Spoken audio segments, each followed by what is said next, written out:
Imagine a crisp autumn morning in the year 1687, where the first whispers of winter begin to stir the air in the remote mountains of Thessaly.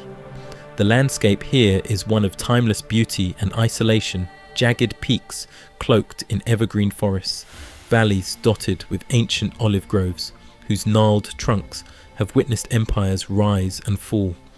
Nestled high among these groves, like a hidden jewel in a crown of stone, stands the modest convent of St. Theodore. Its walls, built from rough-hewn blocks quarried from the surrounding cliffs centuries ago, have withstood storms, earthquakes, and the occasional raid by bandits. The convent is a sanctuary of simplicity, a cluster of low buildings surrounding a central chapel with a small garden where the sisters tend herbs and vegetables, and a bell tower that rises modestly above the treetops. On this particular morning, the mist clings tenaciously to the branches, creating an ethereal veil that softens the edges of the world. Inside the chapel, illuminated by the soft glow of beeswax candles flickering on the altar, 22 nuns kneel in reverent prayer. Their voices blend in the harmonious chant of the morning office, a ritual as familiar to them as breathing. The youngest, Sister Agnes, is scarcely 17, her face still round with the innocence of youth, her eyes wide with the fervour of recent vows. She had come to the convent 2 years prior, fleeing a betrothal arranged by her family in a nearby village, seeking instead a life devoted to divine service. Across from her kneels Mother Eudokia, the abbess, at 63 years old, a pillar of strength and wisdom. Her lined face tells stories of decades spent in contemplation, guiding her sisters through famines, plagues, and the encroaching shadows of political unrest. The other nuns span the spectrum between them, some middle-aged, with calloused hands from years of labour in the fields, others elderly and frail, but sharp of mind, all bound by their shared commitments to poverty, chastity, and obedience. For months now, rumours of war have seeped into their secluded world like smoke from a distant fire. Messengers from the valleys below have brought tales of Ottoman armies sweeping through Byzantine territories, conquering towns and imposing the Sultan's rule with iron resolve. The nuns have fasted and prayed for peace. But the bells of St. Theodore have continued to toll faithfully, marking the canonical hours with their resonant peals, matins at dawn, lauds, prime, terce, sext, nun, vespers at dusk, and compline before sleep. These bells are more than timekeepers. They are the heartbeat of the community, a reminder of order in a chaotic world. But today, that order is about to be irrevocably shattered. As the chants reach their crescendo, a low rumble disturbs the tranquility. At first, it might be mistaken for thunder rolling down from the peaks, but it grows steadily louder, more ominous. The sky above the convent darkens, not with storm clouds, but with billowing plumes of smoke rising from the horizon. Scouts from the Ottoman forces have set fire to outlying farms as a prelude to their advance, a tactic designed to sow terror and flush out resistance. Suddenly, the ridge overlooking the convent comes alive with movement. Ottoman cavalry, their horses snorting steam in the cool air, crest the hill like a relentless black wave. These are seasoned warriors, clad in chainmail and leather armour, their turbans adorned with feathers or jewels denoting rank. Banners flutter in the wind, crimson fields, emblazoned with the crescent moon and star, symbols of an empire that has expanded relentlessly from its Anatolian heartland. Cannon fire erupts, the booms echoing off the cliffs like the wrath of gods. The convent's wooden gate, reinforced with iron bands, but never meant to withstand siege artillery, splinters under the impact of a massive battering ram carried by foot soldiers. Shards of wood fly through the air, and the nuns inside the chapel freeze, their chants faltering as fear grips their hearts. They clutch their rosaries tighter, the beads pressing into palms slick with sudden sweat. These women know the stories all too well, the atrocities committed in the name of conquest, villages burned to the ground, priests impaled on stakes as macabre warnings, women and girls dragged away into slavery or worse. their screams echoing through the night. In hushed conversations during recreation hours, the nuns have shared these tales, praying fervently for divine intervention. Now, as the soldiers pour through the breach, boots thundering across the flagstone courtyard, the reality crashes upon them. Swords flash in the morning light, curved scimitars honed to razor sharpness. The chapel doors burst open, admitting a rush of cold air and chaos. Sacred icons, paintings of saints, and the Virgin Mary, crafted with loving detail by monastic artists long gone, are smashed against the walls, their wooden frames cracking like brittle bones. Gold leaf flakes scatter on the floor like fallen stars. One nun, Sister Helena, a sturdy woman in her 40s who oversees the convent's infirmary, rushes forward in a desperate bid to protect the Holy Eucharist. She throws her body over the tabernacle, arms outstretched as if to embrace it. A soldier, his face scarred from past battles, thrusts his bayonet without hesitation.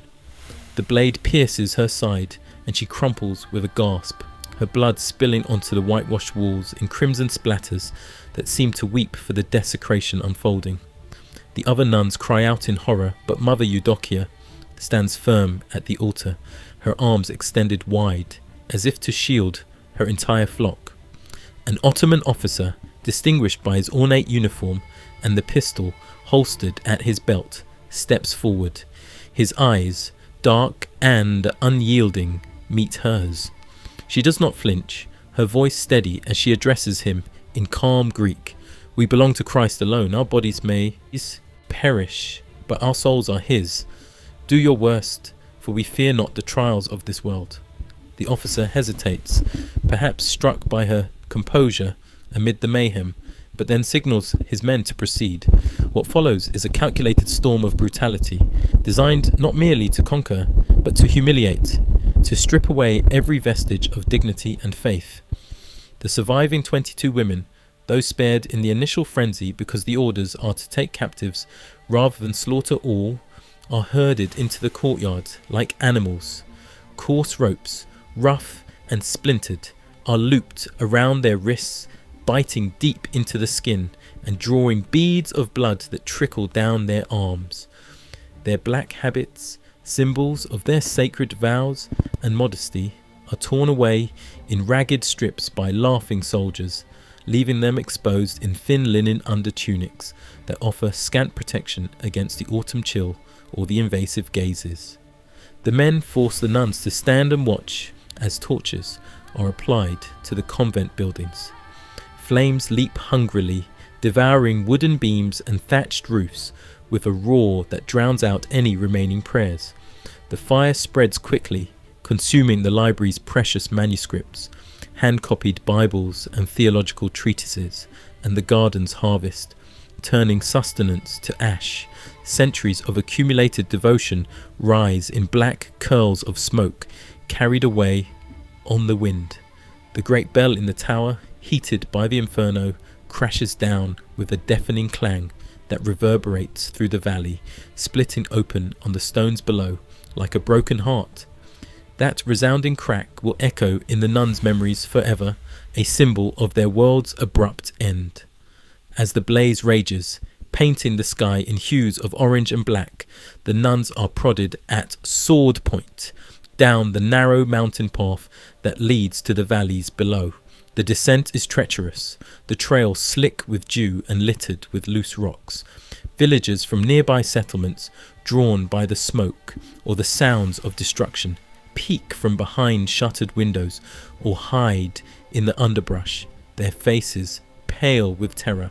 One elderly farmer, his back bent from years of tilling soil, attempts to approach with a goatskin full of water, his eyes filled with pity, but the guards beat him back with the flats of their swords, leaving him bruised and groaning in the dirt. Another, a local priest, with a weathered crucifix clutched tightly in his gnarled hand, rushes forward in a futile gesture of solidarity.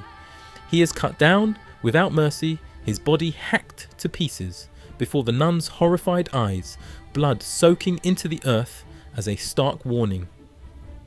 The Ottomans' intent is clear. No acts of compassion will be tolerated, no witnesses left to spread tales of resistance, no spark of hope allowed to ignite rebellion. For 12 agonizing days, the nuns are driven southward along dusty, unforgiving roads that wind through the Greek countryside. The route is chosen with strategic cruelty, meandering through every Christian village and hamlet in the region. In each settlement, the inhabitants are forcibly gathered, men, women and children herded into the central square to witness the procession. A pitiful line of half-naked, barefoot women stumbling forward in chains, their heads bowed under the weight of exhaustion and shame. The sun beats down relentlessly during the day, blistering unprotected skin and parching throats until lips crack and bleed. Thirst becomes a constant torment, a physical manifestation of their spiritual trial. At night, the captives are tossed into dilapidated barns or the skeletal remains of abandoned churches, their bodies aching from the ceaseless march. The guards rotate their watches, their eyes gleaming with malice in the firelight as they make crude gestures and utter taunts in Turkish, a language the nuns do not fully comprehend, but whose intent is unmistakable. The younger sisters, unaccustomed to such raw hostility and exposure, sob quietly into the darkness, their tears mingling with the dust on their faces. Mother Eudokia, drawing upon her reservoir of maternal strength, gathers them as best she can in the dim confines, whispering the ancient Jesus prayer over and over, "Lord Jesus Christ, Son of God, have mercy on us sinners." Her words, soft yet resolute, lull them into uneasy sleep until exhaustion silences even the most heartbroken cries. Rations are deliberately meagre, stale bread crusts tossed carelessly like scraps to beggars, and brackish water drawn from polluted streams that taste of mud and despair. Feet, raw and bleeding from sharp stones, thorns, and the unyielding terrain, swell and fester. Several sisters limp severely by the journey's midpoint, each step a fresh agony. Yet amid this suffering, bonds of sisterhood deepen. Small acts of kindness emerge. One nun shares her meagre portion with a weaker companion. Another binds a wound with a torn scrap of undertunic, whispering encouragements drawn from scripture. These moments, though fleeting, kindle a spark of resilience, reminding them that their faith is not solitary, but communal. As the days drag on, the landscape changes, mountains giving way to rolling hills and coastal plains, but the humiliation persists. In one village, a crowd of Orthodox peasants is forced to kneel as the procession passes, their priests silenced at gunpoint. In another, children throw stones at the guards' command, their innocent faces twisted in confusion. The Ottomans aim to etch this image into the collective memory of the region. Defiance against the sultan leads only to degradation and loss. Finally, after what feels like an eternity of torment, they reach the coast near the port of Volos. The salty sea air carries a tang of freedom mixed with foreboding, the waves crashing against the shore like indifferent witnesses. Waiting at the docks are Ottoman slave galleys, long vessels with rows of oars and sails billowing in the wind, designed not for comfort but for the efficient transport of human cargo. The nuns are herded aboard one such ship, their wrists shackled to wooden benches where countless others have sat before them. Criminals, rebels, and the unfortunate caught in the empire's net. As the sails catch the breeze and the shoreline of Greece recedes into the distance, the women feel the final severance from everything familiar. The mountains that cradled their convent, the villages that supplied their needs, the very soil of their homeland. The ship's overseer, a stern man named Yusuf Aga, keeps meticulous records in a leather-bound ledger. Cargo manifests listing spices, coins, textiles, and now religious captives. It is this very document, discovered centuries later in the dusty archives of Istanbul, that would confirm the veracity of a story once dismissed as mere legend or exaggeration. The voyage to Constantinople lasts another 12 harrowing days. though time blurs in the confines of the hold. Storms lash the deck, sending waves crashing over the sides and seeping through cracks to drench the captives below. Salt stings open wounds, exacerbating the pain. Hunger gnaws at their insides, rations reduced to mouldy biscuits and scant sips of water. What breaks them most, however, is not the physical deprivation, but the enforced silence. A void where once there were chants and conversations. No one speaks to them except to bark commands in guttural tones. They exist like ghosts, floating between sky and sea, their identities reduced to mere numbers in Yusuf's ledger. At night, the youngest, Sister Magdalena, a delicate soul with a voice like a nightingale, whispers psalms beneath her breath. Her faint recitations, "The Lord is my shepherd, I shall not want," cut through the darkness, drawing heads from other captives, Greeks, Serbs, Italians, chained nearby. For brief moments, the sea seems to still, as if even the waves pause to listen. When the ship finally navigates the Bosphorus Strait, the sisters are hauled onto the deck to behold their destination. Constantinople rises before them like a dream-turned nightmare, its skyline a forest of domes and minarets glowing in the dawn light. The Hagia Sophia, once the grandest cathedral in Christendom, now serves as a mosque, its ancient mosaics hidden beneath plaster. Across the strait, the city pulses with life. Merchants haggling in bazaars, soldiers marching in formation, the muezzin's call echoing from tower to tower. For centuries, it has been called the city of the world's desire, a crossroads of cultures and power. Now it looms as their inescapable cage. From the docks, bustling with ships from every corner of the empire, the nuns are paraded through narrow, winding streets lined with vendors, artisans, and slaves. Locals pause in their daily routines to stare. Christian nuns among captives are a rarity, even in an empire forged on conquest. The air is thick with the scents of roasted chestnuts, incense, and unwashed crowds. As they pass the ancient walls of Blakeney and approach the imperial district, the weight of history presses upon them.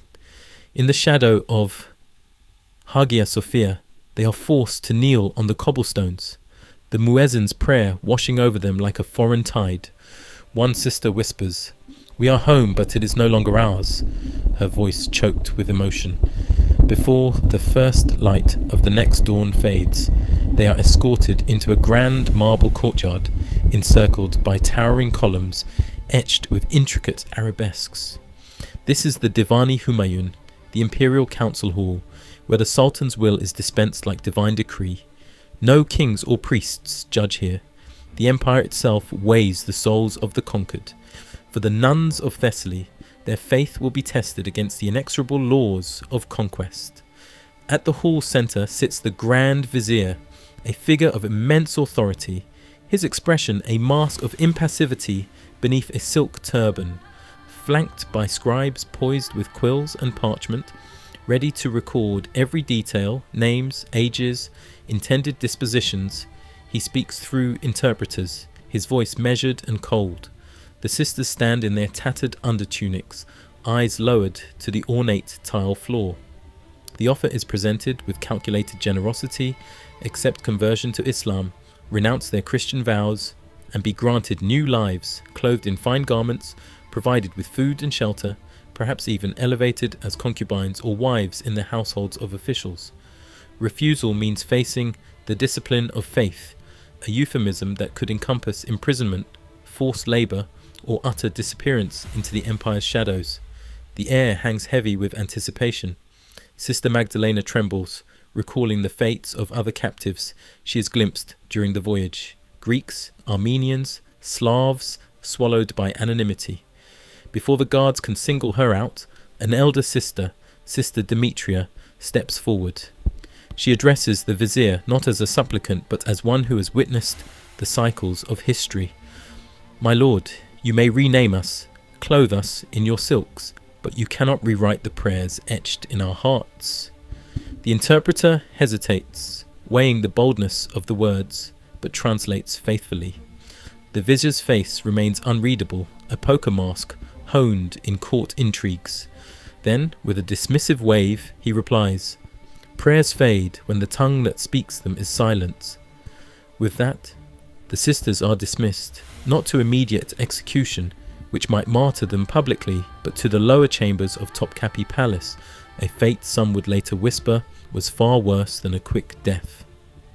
In these subterranean levels, disguised as service but laced with malice, they are stripped of their remaining garments, issued rough woolen smocks that itch against skin, and informed of their new roles, cleaning floors slick with grime, sewing garments for the elite, tending fires that warm others while they shiver in the damp cold.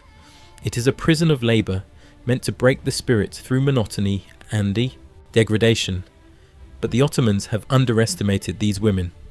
Accustomed to vows of silence, poverty, and self-denial in their convent life, hunger, cold, and isolation are familiar companions, not novel tortures. For them, suffering is not mere punishment. It is a form of devotion, a path to closeness with the divine. Even in this underground maze, where narrow slits admit only slivers of daylight, their discipline transforms into armour. At night, when the palace above quiets, they pray in secret.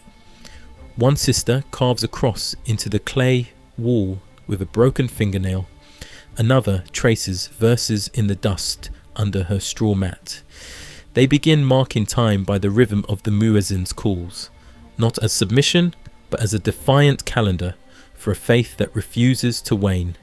Whispers circulate among the palace servants, tales of the silent sisters, foreign women buried below who neither speak nor beg.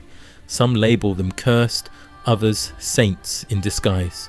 Their silence reverberates through the tunnels louder than any outcry. Days merge into months, a blur of blistering hands from scrubbing, polishing, and hauling. Names are forbidden. Each woman is assigned a number, a mark of erasure. The empire believes time and deprivation will erode even the sturdiest resolve. That is when the next phase unfolds, a test veiled as mercy. First comes feigned kindness, baskets of fresh fruit, vials of oil for lamps, bolts of silk sent to their quarters. Learned imams visit, speaking softly of shared profits, offering rest and small freedoms in exchange for conversion. "Your God and ours are kin," one says, his voice honeyed.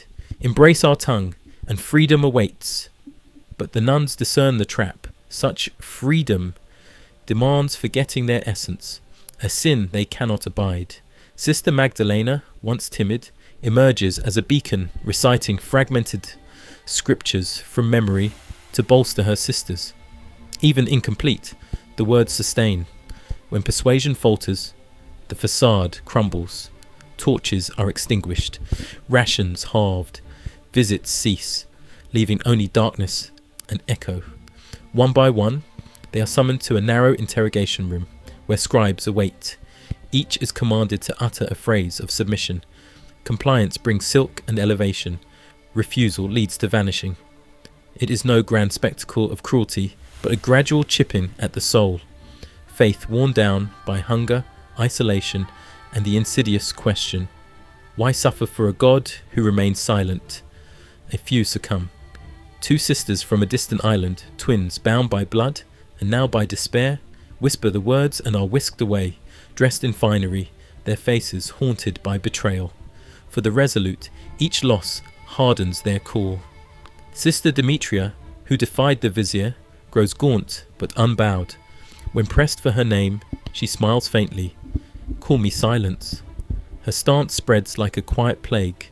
From then on, they respond to queries with stillness alone, reclaiming control in passivity. Official records note them sparingly. Foreign captives, unresponsive, unproductive. To the Ottomans, they are failed experiments. To history, they embody unyielding spirit. By spring's return to the gardens above, only 11 of the original 22 survive. Ragged ghosts haunting the depths. Guards dub them spectres, but servants murmur of eerie phenomena, faint chants drifting from below on moonless nights, in a tongue forgotten yet feared. It is the same hymn sung as their convent burned, the Agnus Dei. In those forsaken corridors, devoid of sunlight, the survivors unearth something profound, a sealed archway cloaked in dust and cobwebs. Initially a refuge, it evolves into sanctity, using shattered pottery for candle holders, a linen scrap for an altar cloth, a mirror shard fashioned into a cross. They consecrate the space. Nightly, after the palace slumbers, they convene, not for loud rituals but whispered communion. Each shares a memory, a childhood church bell, dawn's warmth on convent bread, a lost sister's laugh. These recollections become new psalms, offerings to a listening God. A Venetian prisoner, in smuggled letters, describes voices echoing beneath the harem, women intoning Latin to a foreign deity.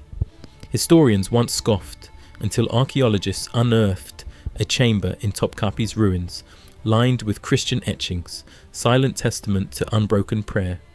Crosses scored in stone, a Latin phrase, faded but defiant. Lux in tenebris lucet. The light shines in darkness. This revelation rewrote narratives, proving these women did not vanish but inscribed rebellion. Within the chapel, Sister Magdalena employs charcoal to mark walls with symbols. Birds for the living, flames for the departed. A missing bird signals loss, yet guards remain oblivious.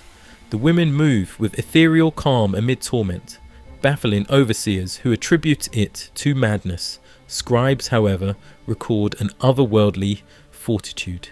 Their worship persists for months, perhaps years, a clandestine flame in empire's underbelly. Though efforts sought to obliterate their trace, the chapel stands as ultimate defiance, not through arms or shouts, but enduring faith.